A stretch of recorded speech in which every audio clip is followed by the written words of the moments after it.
You've made it clear that you were thinking about running for president. Have you made a decision yet?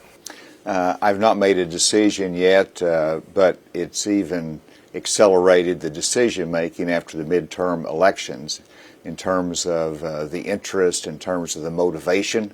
The midterm elections made it clear to me that the GOP needs a bold agenda, but also new voices that's articulating what our party stands for, the direction we want to take our country. So very serious about it, but no decision has been made. Is it a matter of days, weeks, months? Kind of what are we looking at here for you to get closer to it? Well, it should be in the first quarter of next year because, again, we have candidates in there. I expect more candidates to get in. I don't have the highest national profile of everybody that's looking at it, and so you've got to allow time, if you do decide to do it, to build the base of support that's needed. If Trump wins the nomination, do you think he could beat Biden? Well, anything could happen, but that's really the worst scenario. That's almost the scenario that Biden wishes for. That's probably how he got elected the first time. It became, a binary choice for the American people between the challenges that we saw in the Trump presidency, particularly the closing days, versus Biden, who he made it that choice. And so that's not a choice we want again. What do you think the midterm elections say about where the party is and where it's going? Well, it says that we got to start winning again.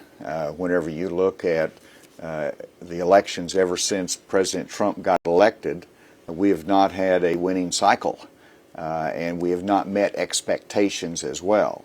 Now, I think it is important to put the last midterm election in context, that what we saw is that the electorate was not rejecting Republican ideas and values and solutions. They were rejecting specific candidates. You talked about Trump. Wanted to see what you thought about his statement recently, where he had called for terminating parts of the Constitution to overturn the results of the 2020 election. Well, I've taken an oath to uphold the Constitution for 3 different major offices, and so I believe in the Constitution. I've sworn to uphold the Constitution, and I intend to continue to do that. I'm a rule of law guy. That's the Republican principles. It's our country's principles. And I yearn for the day that potential candidates and public leaders on the Republican side do not have to respond to every latest rumination of the former president. You've said before you're not going to support Trump. Does that include if he's the nominee? Are you not going to support him? We're not going to address that. I mean, I've said very clearly I think the Republican Party ought to go a different direction. I'm going to work hard to make sure there's the right choices in there and that we make the right selection.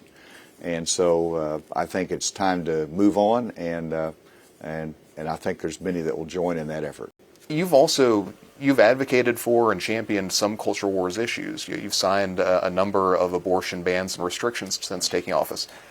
How do you define that restraint or that path on it? Well, the key thing is for Republicans and conservatives is to think about it.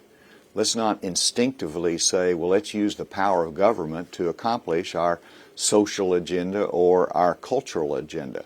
Our first response is, let's strengthen the home. Let's strengthen the families and the communities and our churches and synagogues. Let's strengthen those because that's the greatest impact on our culture. And there's a limited amount that government can or should do.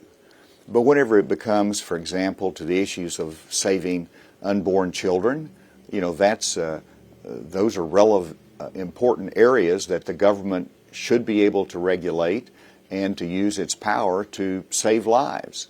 Whenever it comes to transgender reassignment surgeries, let's use the power to make sure that those decisions aren't made by government. Make sure that's not made whenever they're minors. But it's a little bit different when you're just simply interfering with the decision of a parent, child, and a doctor in terms of routine medical care.